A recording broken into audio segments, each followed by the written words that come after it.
Students, good evening. இன்னைக்கு நம்ம 10th வந்துட்டு சயின்ஸ்ல கெமிஸ்ட்ரியில சொல்யூஷன்ஸ் பார்க்க போறோம். 9th லெசன் தமிழ்ல வந்து கரைசல்கள்னு சொல்றாங்க. அப்ப சொல்யூஷன்ஸ் என்ன அப்படிங்கிறது தான் ஃபர்ஸ்ட் வந்துட்டு நம்ம பார்க்கணும். இதுல கரைசல்கள் அப்படிங்கிறதுக்கு ஒரு டெஃபினிஷன் இருக்கு. கரைசல்கள் அப்படிங்கிறது ரெண்டு அல்லது அதற்கு மேற்பட்ட பொருட்களை கொண்ட ஒரு படிதான கலவை அப்படின்னு சொல்றாங்க. சரியா? ரெண்டு சொல்யூஷன்ஸ் எடுத்துக்கறாங்க. கரைசல்கள் ரெண்டு கலவை இருக்குல்ல, அந்த ரெண்டு கலவையை எடுத்துட்டு சரியா ரெண்டையும் மிக்ஸ் பண்ணும்போது அதில் இருந்து ஒரு படித்தான கலவை கிடைக்கும். ஓகேவா? இப்போ வாட்டரு, லெமன், உப்பு அதை எடுத்து மிக்ஸ் பண்ணும்போது என்ன கிடைக்குது?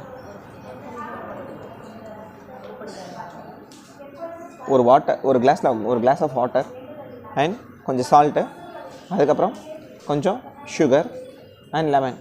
இதை மிக்ஸ் பண்ணோம் அப்படின்னா லெமன் ஜூஸ் கிடைக்கும். ஓகேவா? இது எல்லாமே தனித்தனியாக பார்த்தோம் அப்படின்னா வாட்டர் அப்படிங்கிறது ஒரு சொல்யூஷன். சரியா? அதுக்கப்புறம் பார்த்தோம் அப்படின்னா இதில் வந்து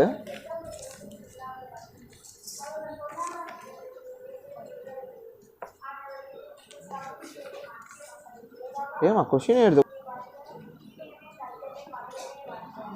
இங்கிலீஷில் என்ன சொல்லுவாங்க அப்படின்னா, a solution is a homogeneous mixture of two or more substances அப்படின்னு சொல்லுவாங்க. ஓகேவா? என்ன அப்படின்னா சீ வாட்டர் சொல்கிறாங்க, கடல் தண்ணியை தான் இதுக்கு வந்துட்டு எக்ஸாம்பிளாக சொல்கிறாங்க. ஓகேவா? கடல் தண்ணியை பிரித்தெடுக்கும் முறைன்னு இருக்குது. ஓகேவா?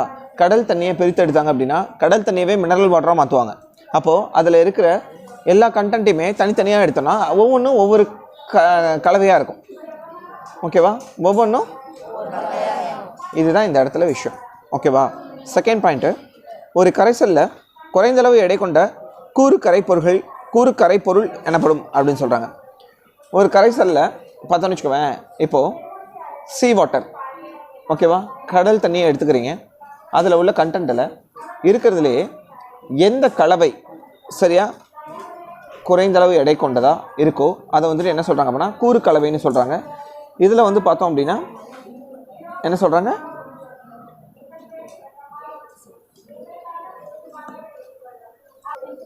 இங்கிலீஷில் என்ன சொல்கிறாங்க அப்படின்னா in a solution to component present in lesser amount. Lesser அப்படிங்கிறது குறைந்தளவு, லெஸ்ஸருங்கிறதுன்னு amount by weight is called solute. Weight is called அந்த கூறு கரைபொருள்னு சொல்கிறாங்கல்ல, அதை தான் என்ன சொல்கிறாங்க அப்படின்னா வெயிட்லெஸ் என்ன சொல்கிறாங்க, வெயிட், அதான் லெஸர் அமௌண்ட் பை வெயிட்னு சொல்கிறாங்கல்ல.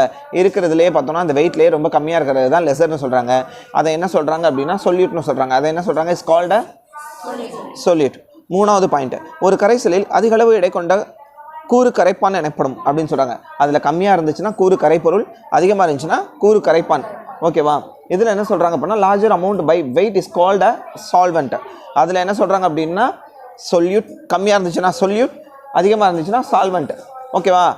2-3 சரியா கரைசல்கள், 2-3 கலவைகள் சேர்ந்து இல்லை அதற்கு மேற்பட்ட கலவைகளை இணைக்கும் போது சரியா ஒரு விஷயம் நம்மளுக்கு கிடைக்குது.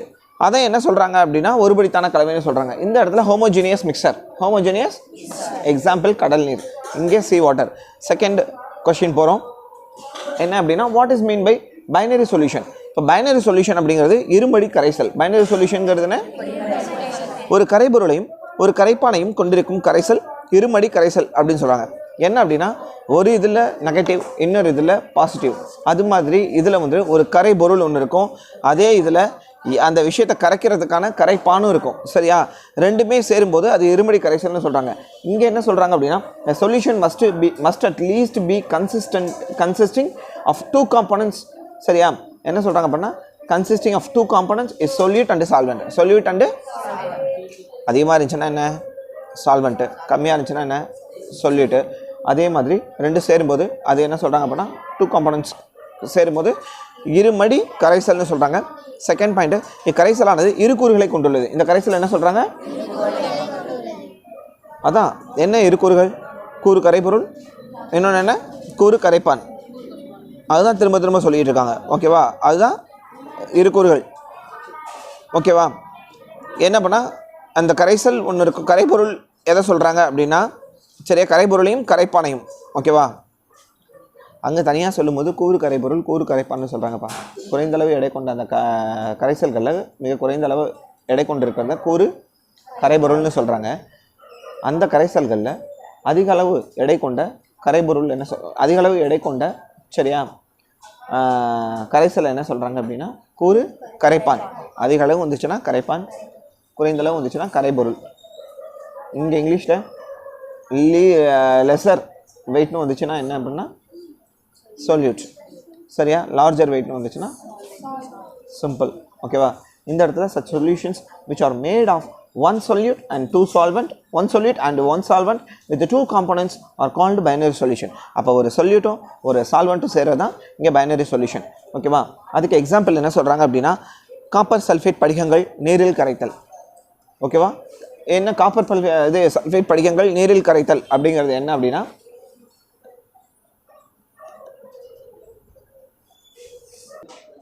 இந்த எக்ஸாம்பிளில் addition of copper sulphate crystal to water.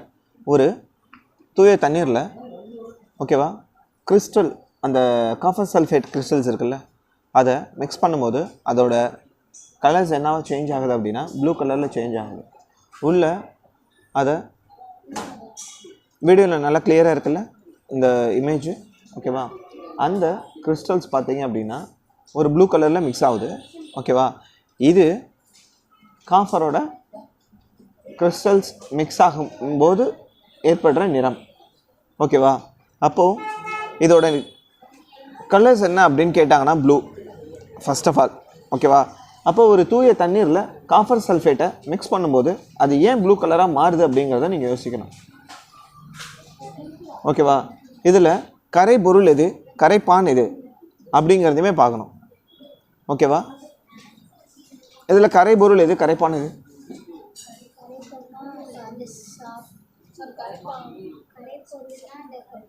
சொல்லிட்டு எது சால்வெண்ட் எது? நாளைக்கு சொல்கிறீங்களா? எனக்கு நாளைக்கு சொல்கிறீங்களா? கண்டிப்பாக வீடியோஸில் பார்த்துட்டு வந்து சொல்லணும். சரியா?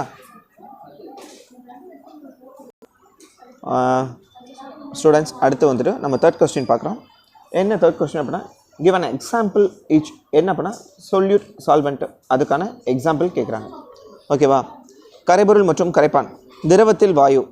சரியா, திரவம்னா என்ன? லிக்யூடு. வாயுனா என்ன? கேஸ். ஓகேவா, கேஸ் இன் லிக்யூட். ஒரு லிக்யூடில் என்ன கேஸ் இருக்குன்னு சொல்கிறோம்?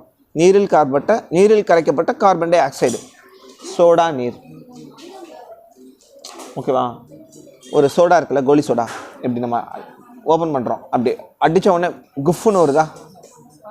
சரியா, அதுக்குள்ளே என்ன அடைச்சிருக்கு? Carbon dioxide, gas. ஓகேவா, அதனால தான் என்ன சொல்கிறாங்க அப்படின்னா பொங்கி வரும்போது குடிக்காத, அந்த கார்பன் டை ஆக்சைடு ரிலீஸ் ஆகணும் உன்னோட லிக்விட்லேருந்து, அதுக்கப்புறம் குடி அப்படின்னு சொல்கிறாங்க. ஃபைன். ஓகேவா, என்ன சொல்கிறாங்க அப்படின்னா gas in liquid, soda water, carbon dioxide dissolved in water, carbon dioxide dissolved in water. இந்த கேஸ் இன் லிக்விட் அப்படின்னு கொடுத்துட்டாங்க, திரவத்தில் வாயு அப்படின்னு கொடுத்துட்டாங்கன்னா சோடா நீர். திரவத்தில் திண்மம், நீரில் கரைக்கப்பட்ட சோடியம் குளோரைடு கரைசல். திரவத்தில் திண்மம்ப்பா, லிக்விட் இருக்குப்பா, அந்த லிக்விடுக்குள்ளே ஒரு சாலிட் மிக்ஸ் பண்ணுறோம். லிக்விடுக்குள்ளே சாலிட்னா என்ன? கெட்டியாக இருக்கிறது. சரியா, லிக்விட்னா என்ன? தண்ணியாக இருக்கிறது. சரியா, சிம்பிளாக சொல்ல போனோம்னா இப்போ அந்த தண்ணியாக இருக்கிற லிக்விட்குள்ளே ஒரு சாலிடை நம்ம மிக்ஸ் பண்ணும்போது என்ன ஆகுது? நீரில் கரைக்கப்பட்ட சோடியம் குளோரைடு கரைசல் ஒரு எக்ஸாம்பிளாக சொல்கிறாங்க. ஓகேவா, இந்த இடத்துல சாலிட் இன் லிக்விட். சரியா, sodium chloride dissolved in water, solid in solid. திண்மத்தை சேர்க்குறோம். திண்மத்தில் தங்கத்தில் கரைக்கப்பட்ட காப்பர், தங்கத்தில் கரைக்கப்பட்ட உலோக கலவைகள்னு சொல்லுவாங்க. காப்பர் என்ன? காப்பர் கட்டியாக இருக்குமா? காப்பர்னா செம்பு, தங்கம் கட்டியாக இருக்குமா? இந்த ரெண்டையும் மிக்ஸ் பண்ணும்போது என்ன ஆகும்? எப்படி மிக்ஸ் பண்ணுவேன்? ரெண்டையுமே ஃபஸ்ட்டு லிக்விடாக மாற்றுவேன். ரெண்டையுமே லிக்விடாக மாற்றி ஒன்றா சேர்த்து மறுபடியும் அதை சாலிடாக சேஞ்ச் பண்ணுவேன். அப்போ சாலிட் இன் சாலிட் சேஞ்ச் ஆகும்போது என்ன நடக்கும் அப்படின்னா தங்கத்தில் கரைக்கப்பட்ட காப்பர். ஓகேவா, இந்த தங்கத்தில் எவ்வளோ செம்பு சேர்த்துருக்கான்னு நம்மளுக்கு தெரியாது அப்படின்னு சொல்கிறாங்கல்ல. இது மட்டமான தங்கம். இந்த தங்கம் வந்துட்டு 916 கிடையாது. இந்த தங்கத்தில் பாதி செம்பு கலந்துருக்காங்க அப்படின்னு சொல்கிறோம்ல, அதான் சாலிடின் சாலிடு. ஓகேவா, வாயுவில் வாயு, கேஸில் கேஸ் எப்படி மிக்ஸ் ஆகுது அப்படின்னு சொல்கிறாங்க, கேஸ் இன் கேஸ். ஓகேவா, இதில் வந்து சாலிடின் சாலிடில் வந்துட்டு அலாய்ஸ்பா. ஓகேவா? Gas in gas. ஆக்சிஜன் சரியா, ஹீலியம் வாயு கலவை. ஆக்சிஜன் ஒரு கேஸா? இல்லை ஆக்சிஜன் வந்துட்டு யாராவது இந்தாங்க ஆக்சிஜனை அடிச்சுக்கோங்க அப்படின்ட்டு ஒரு கட்டியாக கொடுப்போமா? இந்தாங்கப்பா ஆக்சிஜன் அப்படின்னு எடுத்து ஒரு கூடைப்பையில் போடுவோமா? 1 கிலோ ஆக்சிஜன் இந்தாங்க கட்டப்பையில் எடுத்துகிட்டு போங்கன்னு சொல்லுவோமா? கேஸ். ஹீலியம் அப்படிங்கிறதும் ஒரு கேஸ். ரெண்டும் மிக்ஸ் ஆகும்போது ஒன்று நடக்குது, அதான் கேஸ் இன் கேஸ். சரியா? இந்த இடத்துல mixture of helium oxygen gases. 4th question, நீர் கரைசல் மற்றும் நீரற்ற கரைசல் என்றால் என்ன? நீர் கரைசல். What is aqueous and non aqueous solutions? Give an example. இங்கே அக்வஸ் சொல்யூஷன்ஸ்னால் என்ன? நீர் கரைசல். எந்த ஒரு கரைசலில் கரைபொருளை கரைக்கும் கரைப்பானாக நீர் செயல்படுகிறதோ, எந்த ஒரு கரைசலில் அந்த கரைபொருளை கரைக்கிற கரைப்பானாக நீர் செயல்படுகிறதோ அக்கரைசல் நீர் கரைசல் எனப்படும் அப்படின்னு சொல்கிறாங்க. நீரில் கரைக்கப்பட்ட சர்க்கரை. அப்போ இந்த இடத்துல வாட்டர் அப்படிங்கிறது சால்வெண்ட். ஓகேவா? சுகர் அப்படிங்கிறது சொல்யூட். வாட்டருங்கிறது என்ன? சுகருங்கிறது என்ன? ஓகேவா? இப்போது ஒரு தண்ணியில் நம்ம சுகரை போடுறோம் அப்படின்னா தண்ணியை விட சுகரோட அளவு கம்மியாக தானே இருக்கும், குறைவான எடை தானே இருக்கும், லெசர் வெயிட் தானே இருக்கும். அப்போ அது சொல்யூட். ஓகேவா? அதுதான் இங்கே. ஓகேவா? செகண்ட் பாயிண்ட்டு அதான் நீரில் கரைக்கப்பட்ட கரைப்பான், நீரில் கரைக்கப்பட்ட சர்க்கரை. ஓகேவா? இந்த இடத்துல வந்து common salt in water. Common salt இன் நான் அக்வஸ் சொல்யூஷன்ஸ்னால் என்ன அப்படின்னா, எந்த ஒரு கரைசலில், நீரற்ற கரைசலில் எந்த ஒரு கரைசலில் நீரை தவிர பிற திரவங்கள் கரைப்பானாக செயல்படுகிறதோ அக்கரைசல் நீரற்ற கரைசல் என அழைக்கப்படுகிறது அப்படின்னு சொல்கிறாங்க. இப்போது நீர் இல்லை அந்த இடத்துல, ஆனால் ஒரு எலிமெண்ட் நம்மளுக்கு என்ன ஆகுது அப்படின்னா இந்த இடத்துல கரைசலாக செயல்படுது. இந்த இடத்துல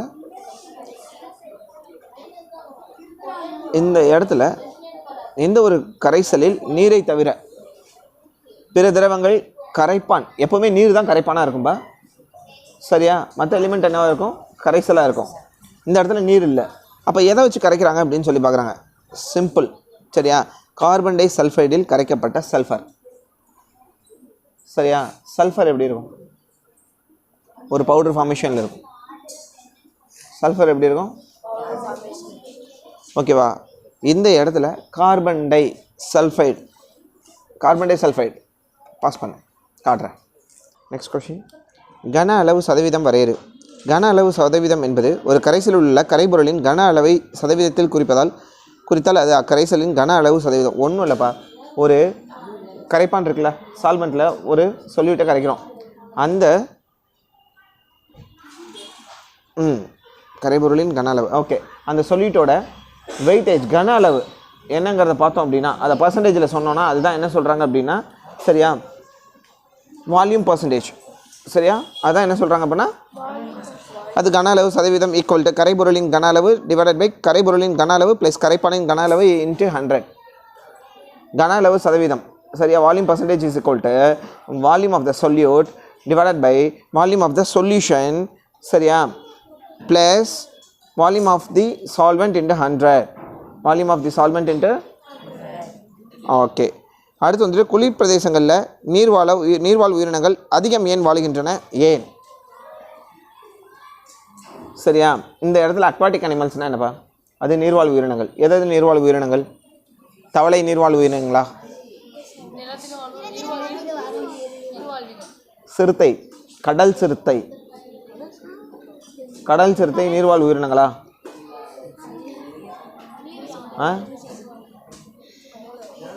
கடல் முதலை,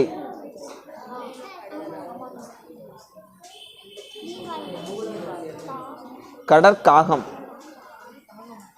நீர்வாழ் உயிரினங்களா நிலவாழ் உயிரினங்களா? நிலவாழ் உயிரினங்கள். கடல் மான், இவன் மட்டும் சொல்லிட்டோம், நீ மட்டும் சொல்லு. சரியா? கடல் ஆடு. உயிரினங்கள் குளிர் பிரதேசங்களில் அதிகமாக வாழ்கின்றன. ஏனெனில் குளிர் பிரதேசங்களில் உள்ள நீர்நிலைகளில் அதிக அளவு ஆக்சிஜன் கரைந்திருக்கு. அதோடைய சர்ஃபேஸ் ஆஃப் வாட்டர் இருக்குல்ல குளிர் பிரதேசத்தில், சரியா? அதில் வந்து பார்த்தீங்க அப்படின்னா the aquatic animals live more in cold region. Aquatic animals live more in cold regions because more amount of dissolved oxygen in present of water cold regions. ஓகேவா? அந்த குளிர் பிரதேசங்களில் உள்ள நீர்நிலைகள் இருக்கா, சிம்லா, காஷ்மீர் அந்த மாதிரி இடங்களில் வந்துட்டு ஆறு இருக்கா, ஆறுகள் இருக்கா, வாய்க்கால்கள் இருக்கா, குட்டைகள் இருக்கா, அந்த மாதிரி இடத்துல வந்துட்டு சரியா ஆக்சிஜன் இருக்குல்ல அதிக அளவு இருக்கும். ஆக்சிஜன் என்ன இருக்கும்? அப்போது ஆக்சிஜனை வந்துட்டு ஈஸியாக கிடைக்கிற ஒரு இடத்துல அதிக அளவு என்ன இருக்குது? நீர்நிலைகள் என்ன இருக்குது? என்ன இருக்குது அந்த இடத்துல? என்ன பார்க்குறோம்? நீள்வாழ் உயிரினங்கள், அக்வாட்டிக் அனிமல்ஸ். ஆமாப்பா, தண்ணிக்குள்ளே இப்போது தண்ணிக்குள்ளே நீ உள்ளே போயிட்ட, எவ்வளோ நேரம் சுவாசிச்சுட்டு இருப்ப? நம்மளால் சுவாசிக்க முடியுமா? உயிரினங்களால் சுவாசிக்க முடியுமா? எந்த மாதிரி உயிரினங்கள்? Aquatic animals. சரியா? நம்மளை ஒரு ரூம்குள்ளே அடைச்சி போட்டுறாங்க. ரூம்குள்ளே நம்மளுக்கு ஆக்சிஜனே இல்லை. ரூமை விட்டு வெளியில் வந்தோடனே அப்படியே மொட்டை மாடியில் போய் நின்று ஒரு 4th ஃப்ளோரில் எப்படி இருக்கும்? நிறைய ஆக்சிஜன்ஸ் கிடைக்கும். அப்போ நம்மளுக்கு அந்த இடத்துல எப்படி இருக்கும்? சுவாசிக்கிறதுக்கு ஈஸியாக இருக்கும், நல்லா இருக்கும். அது மாதிரி அந்த குளிர் பிரதேசங்கள் இருக்குல்ல, அந்த இடத்துல அந்த அனிமல்ஸ் நார்மலாக சுவாசிக்கிறத விட அதிகமான ஆக்சிஜன் உள்ளே இருக்குன்னா எல்லாமே அதை நோக்கி தானே போகும். ஆக்சிஜன் நிறையா இருக்குது, இந்த இடத்துல நம்ம நிறையா போய் சுவாசிச்சுக்கலாம் அப்படின்னு சொல்லிட்டு அது எந்த இடத்துல இருக்கும்னா குளிர் பிரதேசங்களில் உள்ள நீர்நிலைகளில். ஓகேவா? அதனால தான் அங்கே இருக்குது. ஓகேவா? வெப்பநிலை குறையும் போது ஆக்சிஜனின் கரைதிறன் அதிகரிக்கிறது அப்படின்னு சொல்கிறாங்க. ஓகேவா? ஆமாம், வெப்பநிலை அந்த இடத்துல குறையுது. ஓகேவா? வெப்பநிலை அதிகமாக இருந்துச்சுன்னா என்ன ஆகும்? ஆக்சிஜனோட சப்ளை அதிகமாக இருக்கும். சரி, வெப்பநிலை கம்மியாக இருக்கும்போது அதான் குளிர். வெப்பநிலை கரெக்டான டெம்பரேச்சரில் இருக்கும்போது ஆக்சிஜன் கரெக்டான டெம்பரேச்சரில் இருக்கும். ஓகேவா? Opposite reaction. வெப்பநிலை கம்மியாகிட்டே வர வர ஓகேவா? வெப்பநிலை அதிகமாக ஏன்னா காற்றில் வந்து மூலக்கூறுகள் இருக்கும், அதோட ஹீட் இருக்கும். சரியா? அது நிறையா கேஸஸ் என்ன ஆகும் அப்படின்னா எவாபரேட் பண்ணிடும். கேஸஸை எவாபரேட் அப்படின்னா ஆவியாக்கிடும். ஓகேவா? இந்த இடத்துல வெப்பநிலை குறையும் போது ஆக்சிஜன் கரைதிறன் அதிகரிக்கிறது. ஆமாம், ஆக்சிஜன் கரைஞ்சி போயிடுது. ஓகேவா? வேப்பர் ஆகிடுதுன்னு சொல்கிறாங்க. புரியுதில்ல இந்த கொஷின்? யாருக்கு புரியல? Raise your hands. கை தூக்குங்க. புரியல என்ன அப்படின்னா இந்த இடத்துல பார்த்தீங்க அப்படின்னா 7th கொஷின் வந்தாச்சா? Good. Define hydrated salt. Define hydrated salt. நீரேறிய உப்பு. என்ன சொல்கிறாங்க அப்படின்னா அயனிச் சேர்மங்களை நீரில் கரைத்து தெவிட்டிய கரைசலை உருவாக்கும் போது அவற்றின் அயனிகள் நீர் மூலக்கூறுகளை கவர்ந்து குறிப்பிட்ட வேதி விகிதத்தில் பிணைப்பினை ஏற்படுத்தும் நிகழ்வே நீரேற்றம். அந்த அயனிச் சேர்மங்களை நீரில் கரைச்சி தெவிட்டிய கரைசலை உருவாக்கும் போது, அயனிச் சேர்மங்களை நீரில் கரைக்கும் போது அது என்ன கரைசலாக வருது? தெவிட்டிய அளவுக்கு அதிகமாக கரைசலை உருவாக்கும் போது அவற்றின் அயனிகள் நீர் மூலக்கூறுகளை கவர்ந்து, நீரில் உள்ள மூலக்கூறுகளை என்ன பண்ணுது? அந்த அயனிஸ்லாம் கவர்ந்து குறிப்பிட்ட வேதி விகிதத்தில் பிணைப்பினை ஏற்படுத்தும் நிகழ்வே நீரேற்றம். சரியா? இந்த இடத்துல என்ன சொல்கிறாங்க அப்படின்னா when ionic substances are dissolved in water, dissolved அப்படிங்கிறது கரையிறத சொல்கிறாங்க. dissolved in water to make their saturated aqueous solutions. தெவிட்டிய கரைசல். saturated aqueous solutionsனா தெவிட்டிய கரைசல் அப்படின்னா ஒரு சேச்சுரேட்டட் அக்வஸ் சொல்யூஷன்ஸ் இருக்குல்ல, அதை தண்ணியில் போடும்போது தண்ணி வந்துட்டு புஷ்ஷுன்னு இப்படி வெளியில் வந்துடும். அந்த தண்ணியை அந்த கரைசலை தாங்கக்கூடிய அளவில் இருக்கணும், மிக்சிங்கில் இருக்கணும், மிக்ஸ்ட் ஆகிற மாதிரி இருக்கணும். போட்ட உடனே இப்படி பொங்கி தண்ணி வெளியில் வருது அப்படின்னா அது சேச்சுரேட்டட், பதப்படுத்தப்பட்ட மாதிரி. ஓகேவா? அதை போட்டவுடனே நீர் வந்துட்டு டக்குன்னு அப்படியே வெளியில் வந்துடும். போட்டவுடனே நீர் என்ன ஆகிடும்? வெளியில் வந்துடும். எப்படி வெளியில் வரும்? இங்கேருந்து மேலே இவ்வளோ பெரிய வெயிட்டான பந்தை போட்டவுடனே நீர் வெளியில் அந்த வெளியேற்றம் கிடையாது. மைல்டாக விட்டாலும் அது உள்ளுக்குள்ளே வந்துட்டு மிக்ஸ் ஆகும்போது அந்த நீர் என்ன ஆகிடும், புஷ்ஷுன்னு வெளியில் வரும். ஓகேவா? இந்த மாதிரி தெவிட்டிய கரைசலை உருவாக்கும் போது அவற்றின் அயனிகள் நீர் மூலக்கூறுகளை கவர்ந்து அந்த வாட்டர் மாலிகுலேஷன்ஸ் இருக்குல்ல, அது எல்லாத்தையுமே என்ன ஆகும், இந்த தெவிட்டிய கரைசல் அந்த நீர் மூலக்கூறுகளை அப்படியே கவர்ந்து ஒன்றோட ஒன்றா சேர்க்கும். ஒரு குறிப்பிட்ட வேதி விகிதத்தில் பிணைப்பினை ஏற்படுத்தும். பிணைப்புனா என்ன, ஒன்றோட ஒன்றா சேர்றது தான் பிணைப்பு. ஏற்படுத்தும் நிகழ்வு நீரேற்றம். ஏற்படுத்தும் நிகழ்வு என்ன சொல்கிறாங்க, அதை தான் என்ன சொல்கிறாங்க அப்படின்னா saturated aqueous solutions, their ions attract water molecules and attached chemically in certain ratio in a process called hydration. In a ratio in a process called hydration. Second point, இந்த அயனிச் சேர்மங்கள் அவற்றின் தெவிட்டிய கரைசலிலிருந்து குறிப்பிட்ட எண்ணிக்கையிலான நீர் மூலக்கூறுடன் சேர்ந்து படிகமாகிறது அப்படின்னு சொல்கிறாங்க. இந்த அயனிச் சேர்மங்கள் அவற்றின் தெவிட்டிய கரைசலிலிருந்து குறிப்பிட்ட எண்ணிக்கையிலான நீர் மூலக்கூறுகளுடன் சேர்ந்து படிகமாகிறது அப்படின்னு சொல்கிறாங்க. These ionic substances crystallized out from the saturated aqueous solutions with a defined number of molecules of water. Defined number of molecules of water. சரியா? சேர்ந்து படிகமாகுது. படிகம்னா என்ன, கிறிஸ்டலைஸ் ஆகுது. ஓகேவா? மறுபடியும் சொல்லி இது அது என்ன சாலிடாக மாறிடுது, திடப்பொருளாக மாறிடுது. ஓகேவா? அடுத்து இந்த படிகங்களுடன் காணப்படும் நீர் மூலக்கூறுகளின் எண்ணிக்கையே படிகமாக்கல் அப்படின்னு சொல்கிறாங்க. இந்த படிகங்களோட காணப்படுற நீர் மூலக்கூறுகளின் எண்ணிக்கை என்ன சொல்கிறாங்க, the number of water molecules found in the crystalline substances is called water of crystallization. Water of அத்தகைய படிகங்கள் நீரேற்றிய உப்புகள் எனப்படும். அத்தகைய படிகங்கள் என்ன சொல்கிறாங்க, நீரேறிய உப்புகள். ஒன்றும் இல்லைப்பா, கல்லுப்பு எப்படி இருக்கு, தூளுப்பை எடுத்து இப்படி போட்டோன்னா அது என்ன ஆகிடுது, கல்லுப்பை போட்டோன்னா என்ன ஆகிடுது, பெஸ்ட்டு எக்ஸாம்பிள் கல்லுப்பு. அதை பார்க்கும்போது எப்படி இருக்குது, கெட்டியாக இருக்குது. அப்போது ஏதோ ஒரு அந்த தெவிட்டிய கரைசல் சேச்சுரேட்டட் சொல்கிறோம்ல அந்த வார்த்தை, சரியா? என்ன சொல்கிறோம், சேச்சுரேட்டட் அக்வஸ் சொல்யூஷன்ஸ். இந்த ப்ராசஸ் நடந்து தான் அந்த உப்பானது உப்பு தண்ணி, அது உப்பு அது கிறிஸ்டலாக மாற்றுறாங்க. அதை என்ன பண்ணுறாங்க, அந்த விஷயந்தான் கடல்லேருந்து வர உப்பு தண்ணியை என்ன பண்ணுறாங்க அப்படின்னா ஸ்டோர் பண்ணி வைக்கிறாங்க. ஸ்டோர் பண்ணி வச்சதுக்கப்புறமேலு அதை என்ன பண்ணுறாங்க அப்படின்னா அயனிஸ், அதோட அயனிகள் இருக்குல்ல, அதில் வந்துட்டு என்ன பண்ணுறாங்க அப்படின்னா நீரில் கரைச்சி அது என்ன பண்ணுது அப்படின்னா தெவிட்டிய கரைசலாக அதை என்ன ஆகிடுது அப்படின்னா அப்படியே ஒரு உப்பு தண்ணி எடுத்து வைக்கிறாங்க. அதை என்ன பண்ணுறாங்க அப்படின்னா கடல் நீரில், சரியா, உப்பு தொழிலகத்தில் போய் பார்த்தீங்கன்னா உங்களுக்கு தெரியும், சரியா, அப்படியே என்ன பண்ணுவாங்க, அப்படியே கொஞ்சம் கொஞ்சமாக அந்த அயனிகளோட சேரும்போது வாட்டர்ஸ் எல்லாமே என்ன ஆகும் அப்படின்னா கிறிஸ்டலைஸாக மாறும். வாட்டர்ஸ் எல்லாமே என்ன ஆகும், பாதி எவாபரேஷன் ஆகும், பாதி கிறிஸ்டலைஸாக மாறும். ஓகேவா? எடுத்துக்காட்டு நீல விட்ரியால் CuSO4 5H2O.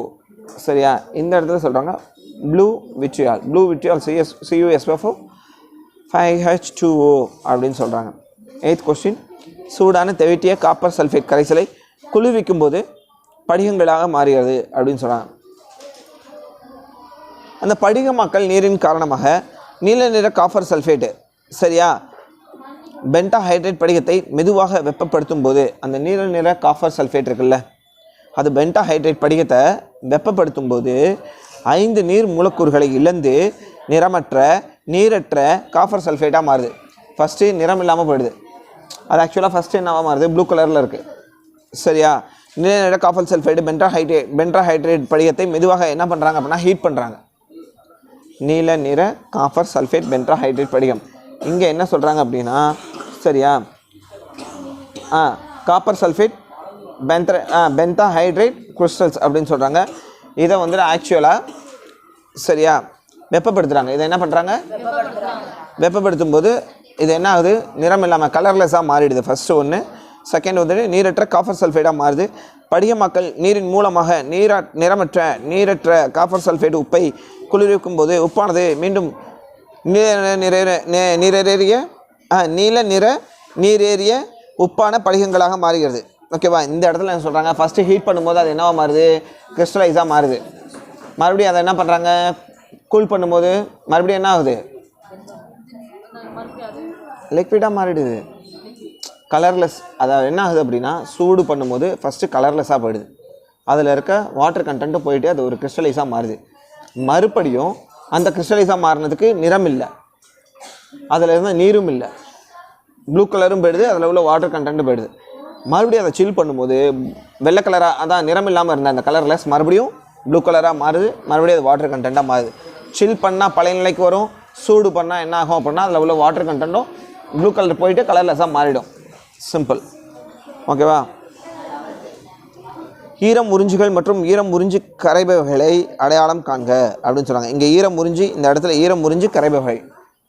ஓகேவா? இப்போ இந்த இடத்துல உறிஞ்சிறது ஒன்று இருக்குது, இன்னொன்று வந்துட்டு ஈரம் உறிஞ்சி கரைபவைகள் அப்படின்னு இருக்குது. சரியா? ஃபஸ்ட் ஒன்று அடர் சல்ஃபியூரிக் அமிலம், copper sulphate pentahydrate, silica gel, Epsom உப்பு. இந்த இடத்துல பார்த்தீங்க அப்படின்னா கால்சியம் குளோரைடு. ஓகேவா? ஈரத்தை சட்டையில் இல்லை ஒரு சாக்கில் உள்ள ஈரத்தை உறிஞ்சணும் அப்படின்னா ஃபஸ்ட்டு அடர் சல்ஃபியூரிக் அமிலம் இருக்குல்ல, இந்த இடத்துல வந்துட்டு சல்ஃபியூரிக் ஆசிட். சரியா? அதெல்லாம் நீங்கள் உள்ளே போட்டிங்க அப்படின்னா டக்குன்னு என்ன ஆகிடும், ஈரத்தை உறிஞ்சிடும். டக்குன்னு என்ன ஆகிடும், காப்பர் சல்ஃபைடு பென்டாஹைட்ரேட் அதை போட்டாலும் ஈரத்தை உறிஞ்சிடும், சிலிக்கா ஜெல்லு போட்டாலும் உறிஞ்சிடும், எப்சம் உப்புனாலும் உறிஞ்சிடும். சரியா? இந்த ஈரம் உறிஞ்சி இருக்குல்ல, சரியா, இந்த இடத்துல என்ன சொல்கிறாங்க அப்படின்னா ஹைக்ரோஸ்கோபிக், இந்த இடத்துல டெலிக்யூசென்ட் அப்படின்னு சொல்கிறாங்க. ஓகேவா? டெலிக்வசென்ட், ஹைட்ரோஸ்கோபிக், டெலிக்வசென்ட். இது என்ன பண்ணும் அப்படின்னா, ஈரம் உறிஞ்சி இருக்குல்ல, எது அடர் சல்ஃபியூரிக் ஆசிட் இருக்குது, இந்த இடத்துல காப்பர் சல்ஃபேட் பென்டாஹைட்ரேட் இருக்குது, சிலிக்கா ஜெல் இருக்குது, அந்த எப்சம் உப்பு, இது எல்லாத்தையுமே கரைக்கும். இது எல்லாத்தையுமே அதுதான் என்ன சொல்கிறாங்க அப்படின்னா டெலிக்வசென்ட். அதான் என்ன சொல்கிறாங்க,